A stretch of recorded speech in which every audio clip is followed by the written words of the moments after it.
So the next 40th verse that is in Matthew comes out of Matthew 10:40, and we're going to work to 42. The passage reads out of the Message Bible, "We are intimately linked in this harvest work. Anyone who accepts what you do accepts me, the one who sent me, or sent you. Anyone who accepts what I do accepts my Father who sent me. Accepting a messenger of God is as good as being God's messenger." That's part one. Okay? I'll just cut it right there and let's go part one. Part one has to do with wherever you go in the workplace, whosever name is on your polo, on your business card, or when you make that sales call, that company is who you're representing and the reputation that that company carries. You have to ask yourself two things when working for a company. Do you represent the same moral and cultural views and vision with the company? And are you setting the pace of the moral character of a company and the reputation, or are you tearing it down? That is what it means to be linked or to work together.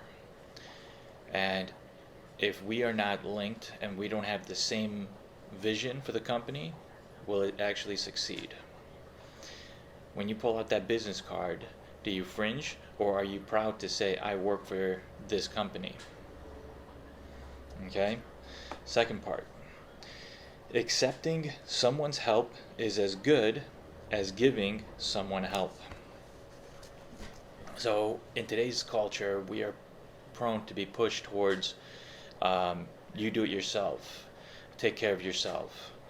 And this is Jesus talking in this passage, and he's saying that he didn't create us to be lone wolves on this earth.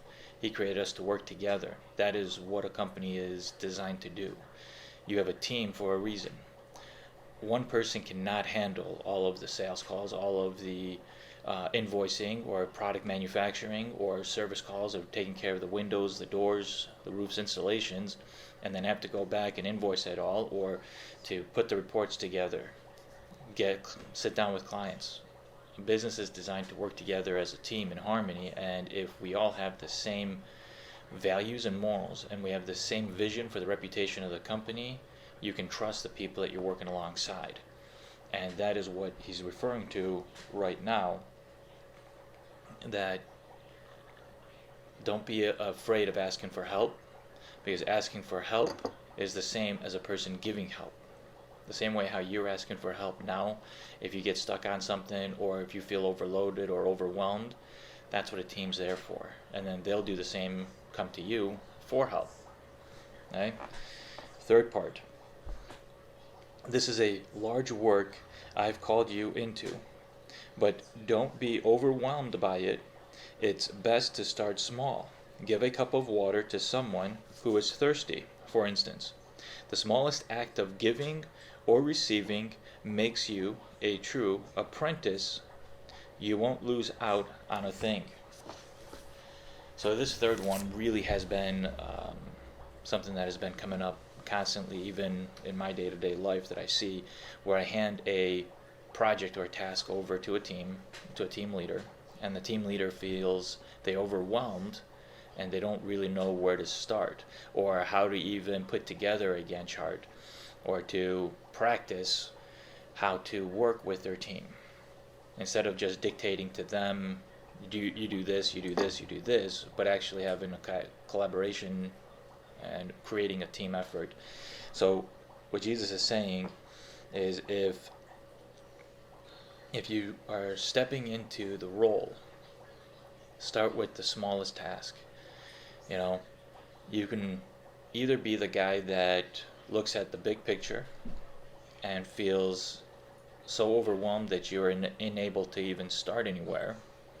Thus you procrastinate, you put it off. Or let's do what Jesus is telling us to do. Start small. Pick a team lead, pick a name. Pick one aspect to start. That's where that small cup of water comes into play. And that is how you prevent from becoming overwhelmed.